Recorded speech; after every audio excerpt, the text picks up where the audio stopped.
السلام عليكم ورحمة الله وبركاته. الحمد لله الذي أحيانا بعدما أماتنا وإليه النشور. أشهد أن لا إله إلا الله له دعوة الحق حريص عليها وأوجب تبشير بها ولتكن منكم أمة يدعون إلى الخير ويأمرون بالمعروف وينهون عن المنكر وأولئك هم المفلحون. وأشهد أن محمدا عبده ورسوله بلغ الرسالة وأدى الأمانة ونصح الأمة وكشف الغمة حتى أتانا اليقين ليلها كنهارها لا يزيغ عنها إلا هالك. اللهم صل وسلم وبارك وأنعم على حبيبنا وشفيعنا وزخرنا ومولانا محمد وعلى أزواجه أمهات المؤمنين وذرياته وآل بيته وأصحابه أجمعين. رب اشرح لي صدري ويسر لي أمري واحلل عقدة من لساني يفقهوا قولي أما بعد. Para asatiz yang saya muliakan, ayah bunda yang saya cintai, dan bapak ibu jamaah salat subuh yang dirahmati Allah, marilah senantiasa kita memanjatkan puji dan syukur kita kepada Allah yang telah memberikan nikmat iman kepada kita sehingga kita dapat melangkahkan kaki kita untuk melaksanakan salat subuh berjamaah. Sembari beriktikaf di tempat yang penuh dengan kemuliaan ini, semoga ini diberikan sebagai amal saleh yang akan memperberat mizan kita nanti di hari akhirat. Salawat dan salam mari sama-sama kita panjatkan kepada junjungan kita Nabi besar Muhammad sallallahu alaihi wasallam yang telah mengajarkan segala aspek tatanan kehidupan sehingga kita tahu apa yang harus kita lakukan dalam menjalani kehidupan ini. Semoga jemaah yang berhadir pada subuh yang berbahagia ini merupakan di antara umat Nabi Muhammad sallallahu alaihi wasallam yang akan diberikan syafaat oleh baginda Rasulullah sallallahu alaihi wasallam dan akan disuguhkan air dari telaga Kautsar dari tangan mulia tersebut. Allahumma amin. Bapak Ibu jamaah yang dirahmati Allah, pada subuh sebelumnya kita sudah membahas dua ayat 9 dan ayat 10, di mana Allah berfirman, "Fadzakir in nafa'atiz dzikra sayadzakkaru man yakhsha." Bahwasanya peringatan ini hanya akan bermanfaat bagi orang-orang yang takut akan kepada Allah, bagi orang-orang yang takut kepada hari kebangkitan. Jadi kalau seandainya berbagai macam peringatan yang ada itu tidak menjadi sebuah kekhawatiran bagi kita, maka itu tidak akan pernah berfaedah. Sehingga apa? Di dalam ayat 11 Allah berfirman yang akan kita bahas pada subuh yang berbahagia ini, wa yatajannabuhal ashqa alladhi yaslan naral kubra thumma la yamutu fiha wa la yahya. Tiga ayat ini merupakan pembahasan kita pada subuh yang berbahagia ini, di mana Imam Ibnu Ashur menjelaskan bahwasanya at-tajannub wa at-taba'ud. Tajannub itu orang-orang yang akan selalu menjauhi dari setiap peringatan. Ada orang, mereka mendengarkan suara ceramah misalnya seperti ini, dan dia tidak mau dan tidak tergerak hatinya untuk datang ke masjid. Hanya ingin mendengar suara tersebut dari rumah mereka masing-masing. Ini termasuk di antara orang-orang yang tidak mendekatkan diri dengan peringatan. Walaupun di dalam ayat ini tajannub ini dimaksud dengan orang-orang kafir. Secara umum, orang-orang kafir itu mereka tidak mau mendengarkan peringatan, tidak mau mendengarkan mau'izah. Padahal peringatan tersebut sangatlah bermanfaat bagi diri kita, baik di dalam tatanan kehidupan di dunia maupun nanti kehidupan di akhirat. Wal janib, adapun sisi, itu adalah makanun huwallazi tarfun li ghairihi. Ini merupakan ujung dari setiap tempat, sehingga bisa dipahami bahwasanya tepi jurang itu dinamakan dengan janib, dengan tajannub. Seseorang yang jauh dari peringatan, seseorang yang jauh dari namanya tausiah, maka orang tersebut adalah orang yang berada di tepi jurang. Dia sangat rentan, bisa saja, kapan saja, dan di mana saja dia akan terjatuh ke dalam jurang. Bapak Ibu jemaah yang dirahmati Allah, wa ta'rif ay bi makanin ba'idin minhu, yaitu dari tempat yang jauh dari tempat diberikan peringatan. Ay yataba'adu 'anil dzikril ashqa, di mana mereka itu adalah orang-orang yang jauh dari peringatan terhadap ashqa. Apa itu ashqa? Ashqa wa ta'rif fil ashqa ta'riful jins ay al ashqa. Wal ashqa hiya syadidul syaqwa, di mana ketakutan, di mana kekhawatiran yang sangat luar biasa. Bagaimana hari ini kita pernah khawatir? Bagaimana hari ini kita pernah takut? Mungkin pada saat kita kecil, hal yang paling kita takuti itu adalah pada saat kita berjalan di tengah malam, di kegelapan malam. Apalagi kita melewati tempat yang adanya kuburan. Itu kita kalau bisa jalannya cepat-cepat dan bisa lari. Itu kehidupan ketakutan yang ada yang bisa kita gambarkan di dunia. Begitulah kita tidak menginginkan di tempat sesuatu yang dinamakan dengan takut. Namun di hari akhirat, ya, ashqa ini diungkapkan oleh Imam Ibnu Ashur adalah wasyaqa fil lisan syar'i halatun nashi'ah fil akhirah anil kufr. Ya, ini adalah kondisi hari akhirat di mana ketakutan itu sangat-sangat luar biasa. Kekhawatiran pada saat seseorang itu dibangkitkan di hari akhirat itu sangat luar biasa takutnya.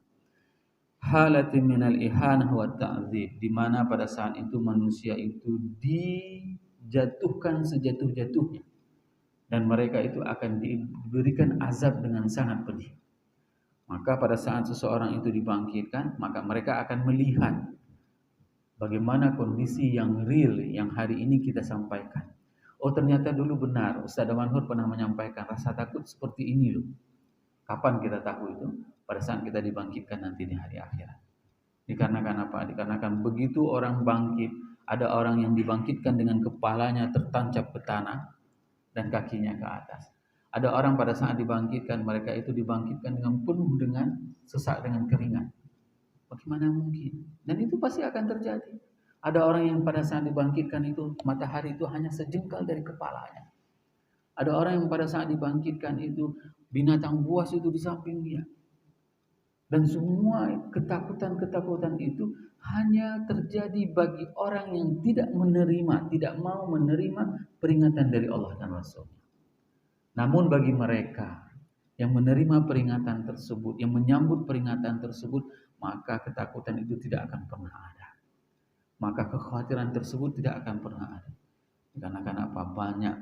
Banyak hal-hal gambaran-gambaran bagaimana orang-orang yang beriman kepada Allah akan diberikan kemudahan begitu mudah pada saat mereka dibangkitkan.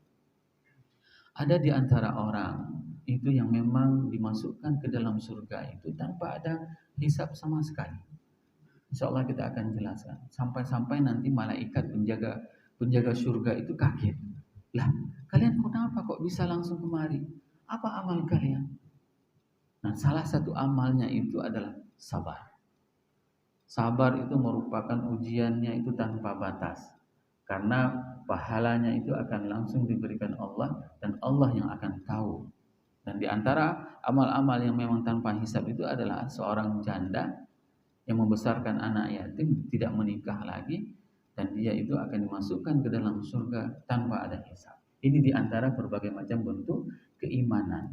Kenapa bisa keimanan? Dikarenakan mereka orang-orang yang mau menerima peringatan tersebut. Mereka menjaga kemaluannya, menjaga kehormatannya, tidak mau berbuat kemaksiatan kepada Allah. Sehingga apa? Allah memudahkan semua kehidupan mereka tidak seperti dengan ayat yang disampaikan ini. Yaitu orang-orang yang sangat takut akan bagaimana nanti pada saat mereka dibangkitkan hari akhirat. Wa ta'riful ashqa ta'riful jins. Ini merupakan pengertian secara jenis, fa yashmulu jami'il musyrikin, dan ini mencakupi semua orang-orang musyrik. Bukan hanya beberapa orang, tapi semua bentuk kesyirikan, kekufuran itu akan mengalami rasa seperti ini. Walaupun para mufassirin mengatakan faqala uridu bihi Walid ibnu Mughirah atau Utbah ibnu Rabi'ah. Ini dua sosok orang kafir Quraisy yang paling terkenal dan namanya itu disenaraikan oleh Rasulullah SAW yang didoakan oleh Rasul. Utbah dan Walid. Walid ini mempunyai anak yang paling terkenal. Bapak Ibu pasti akan mengenal siapa Walid. Walid itu punya anak yang namanya Khalid bin Walid, panglima perang yang paling spektakuler. Bayangkan menjadi panglima tentara di umur 18 tahun. Menjadi panglima Republik Indonesia misalnya. Itu umurnya 18 tahun. Walid itu menjadi panglima, itu memimpin. Yang dipimpin itu siapa? Abu Bakar, Umar, Utsman, Ali. Itu semua anak buahnya pada saat berperang di medan perang. Kenapa bisa? Dikarenakan Walid ibnu Mughirah ini adalah salah seorang orang kaya kafir Quraisy dan dia mempunyai pengalaman yang sangat luar biasa. Mereka melakukan perjalanan. Shopping idenya kemana? Ke Romawi dan ke Persia. Sehingga Khalid bin Walid pada saat dibawa sama orang tuanya, dia sudah melihat bagaimana strategi perang di Romania, bagaimana strategi perang di Persia. Dia tahu semuanya dan dia pelajari itu pada saat dia masih kecil. Sehingga pada saat dia masuk Islam, kendati ayahnya tidak masuk Islam, dia menjadi salah seorang yang paling hebat di dalam peperangan. Dan perang Uhud itu kalah dikarenakan strateginya Khalid. Pada saat itu Khalid belum masuk Islam. Khalid belum masuk Islam pada saat diserang oleh umat Islam. Umat Islam berada di Jabal Uhud. Itu diserang umat Islam dan dia mengambil strategi baru, yaitu pura-pura lari. Dia berputar dari belakang gunung Uhud dan dia naik kembali dari atas. Lalu umat Islam pada saat itu turun untuk mengambil harta rampasan perang. Lalu diserang semuanya oleh Khalid bin Walid. Sehingga pada saat itu banyak umat Islam yang syahid. Di antaranya itu adalah Hamzah, paman Nabi. Siapa lagi? Mus'ab bin Umair yang meninggal dan syahid pada saat itu. Banyak kisah-kisah ini. Namun hal yang paling menarik pada saat kita menceritakan tentang Walid bin Mughirah ini adalah beliau orang yang paling kekeh untuk menolak dakwah Rasulullah SAW. Apa yang beliau lakukan? Beliau menegosiasi dengan Nabi Muhammad, mendatangi Nabi Muhammad. Wahai Muhammad, aku punya anak. Dia mendatangi paman Nabi Abu Talib. Abu Talib didatangi, dia negosiasi. Abu Talib, aku punya anak aku engkau ambil saja, ya, dan aku akan mengambil keponakanmu. Negosiasinya seperti itu. Supaya apa? Dikasih anak dia untuk dibunuh oleh Abu Talib dan Muhammad akan dibunuh oleh si Walid bin Mughirah. Coba bayangkan. Dan tidak berhasil. Abu Talib tidak mau keponakannya dibuat seperti itu. Kenapa? Beliau itu adalah orang yang paling sayang keponakannya. Pada saat ada ancaman ingin dibunuh Nabi Muhammad, coba bayangkan seorang seorang paman, Muhammad, engkau jangan lagi tidur di tempat tidurmu. Tidur di tempat tidurku. Kira-kira kecintaan kita kepada ponakan kita pernah menyuruh kepada seorang ponakan untuk tidur di ranjang kita di umur 40 tahun? Tidak ada. Begitulah kecintaan yang diungkapkan oleh paman Nabi. Begitulah cintanya paman Nabi kepada Rasulullah SAW dalam membackup dakwah ini. Nah, setelah tidak berhasil, lalu Walid menjumpai Rasulullah SAW langsung. Negosiasi. Ya sudah Muhammad, kalau memang engkau itu ingin tetap berdakwah, mari sama-sama kita berdakwah. Kamu berdakwah agamamu, mana tahu nanti kami tertarik, kami akan masuk kepada agamamu. Nanti pada saat nanti kamu melihat dakwah kami, kamu tertarik, maka kamu akan mengikuti dakwah kami. Bisa jadi nanti 1 minggu kamu ikut dakwah kami, ibadah sesuai dengan ibadah kami. Nanti 1 minggu nanti kami ikut ibadah kamu. Maka turunlah surat Qul ya ayyuhal kafirun. Ini manusia yang menyebabkan turunnya surat Qul ya ayyuhal kafirun, yaitu Walid ibnu Mughirah. Dan yang kedua ini sosok yang diungkapkan oleh Ibnu Ashur di dalam tafsirnya ini adalah Utbah bin Rabi'ah. Utbah ini mempunyai harta kekayaan dan dia negosiasi dengan Rasulullah SAW. Muhammad, engkau kepingin apa? Engkau kepingin apapun kami berikan. Engkau kepingin harta, maka kami akan mengumpulkan semua harta yang kami miliki akan kami berikan kepadamu. Engkau menginginkan kerajaan, maka kami akan sepakati semua orang-orang Quraisy ini akan memberikan titah kerajaan kepadamu Muhammad. Satu saja yang jangan engkau lakukan, yaitu berdakwah, menyampaikan dakwah risalah ini.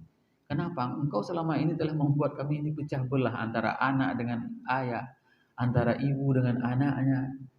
Ini semua dikarenakan ajaran agamamu. Maka pada saat itu Rasul mengatakan, apakah engkau sudah selesai menyampaikan keinginanmu? Wahai Utbah, sudah. Kalau memang begitu, maka Rasul pada saat itu membacakan dalam salah satu riwayatnya membacakan surat Sajadah ayat 1 sampai dengan ayat 38.